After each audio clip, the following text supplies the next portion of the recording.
భారతదేశంలో విచ్ఛిన్నమవుతున్న విద్యా వ్యవస్థను కాపాడుకోవాల్సిన గురుతర బాధ్యత విద్యార్థుల మీద ఉందని, అందులో భాగంగా నూతన జాతీయ విద్యా విధానాన్ని ప్రతి ఒక్కరూ వ్యతిరేకించాలని అఖిల భారత విద్యార్థి సమైక్య రాష్ట్ర నాయకుడు కె శివారెడ్డి పిలుపునిచ్చారు.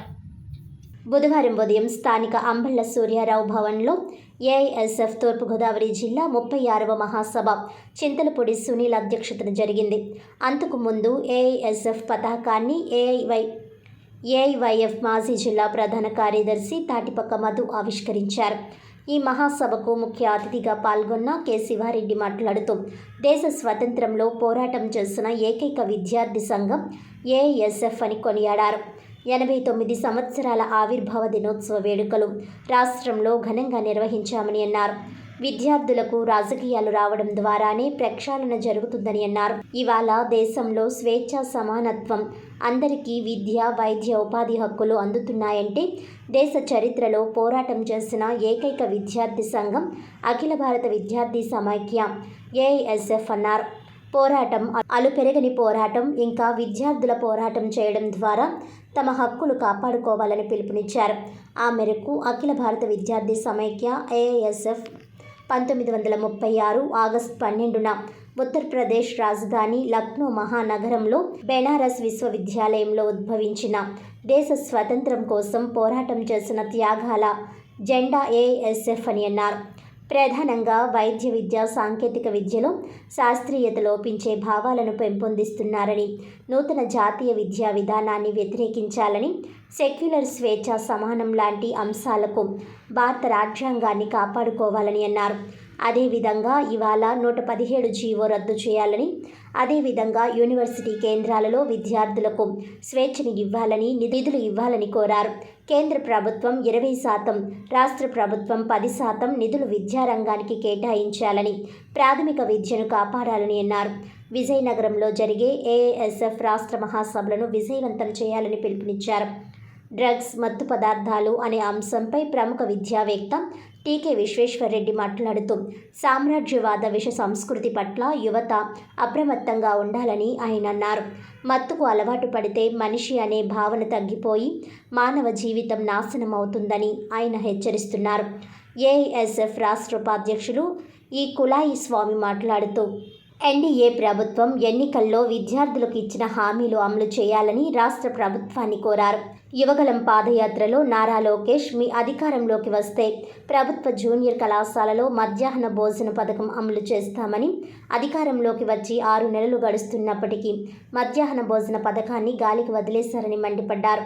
ఉన్నత చదువులకు శాపంగా మారిన జీవో నెంబర్ 77 తక్షణమే రద్దు చేయాలని డిమాండ్ చేశారు. పెండింగ్లో ఉన్న 3,580 కోట్ల ఫీజు రియంబర్స్మెంట్ బకాయిలు తక్షణమే రాష్ట్ర ప్రభుత్వం విడుదల చేయాలని కోరారు.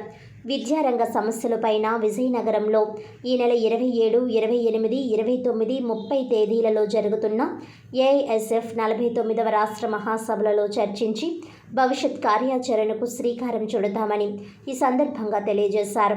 ఈ సమావేశంలో ఏఐటియుసి జిల్లా కన్వీనర్ కొండ్రాపు రాంబాబు, సిపిఐ నగర కార్యదర్శి వి కొండలరావు, మహిళా సమాఖ్య జిల్లా కన్వీనర్ ఎం లావణ్య, ఏఐఎస్ఎఫ్ నాయకురాలు కె ఉషారత్నం, ఏఐవైఎఫ్ జిల్లా కన్వీనర్ కె శ్రీనివాస్ తదితరులు ప్రసంగించారు. మన రాజ్యాంగంలో రాసుకున్నాం, 18 సంవత్సరాల వరకు కూడా ప్రాథమిక హక్కుగా అందరికీ కూడా ఉచిత విద్యా విధానం అమలు చేస్తామని. కానీ భారతదేశంలో అటువంటి విద్యా విధానం అందుతా ఉందా? ఉచిత విద్యా విధానం అందుతా ఉందా? ఈరోజు ఎల్కేజీకే ₹1,00,000 ఫీజులు కట్టించుకుంటున్నారు. ఎల్కేజీకే గుందుబట్టుగా 5-6 కేజీల బరువు ఉన్నటువంటి పుస్తకాల్ని విద్యార్థుల యొక్క సంచులన్నీ కూడా తగిలిస్తా ఉన్నారు. అంటే ఇదేనా ప్రాథమిక హక్కులు కూడా ఈరోజు భారతదేశంలో కూడా విద్యను కూడా అటువంటి హక్కులు కూడా కల్పించడంలో ప్రభుత్వాలు విఫలం అవుతా ఉన్నాయి. ఇటువంటి పరిస్థితుల్లో విద్యార్థి మిత్రులారా ఆలోచన చేయండి. విద్యార్థులు రావాల్సిన అనేక సదుపాయాల్లో కేంద్ర రాష్ట్ర ప్రభుత్వాలు రెండు కూడా విఫలం అవుతా ఉన్నాయి. కొత్త కోర్సుల పేరుతో అశాస్త్రమైన భావజాలాన్ని, విద్యను మరింత ప్రైవేటీకరణ చేయడానికి, చదువుకోవాలంటే కొనగలిగిన వారికే చదువు అనే పరిస్థితిలో కూడా ప్రభుత్వాలు చెప్తున్నాయి.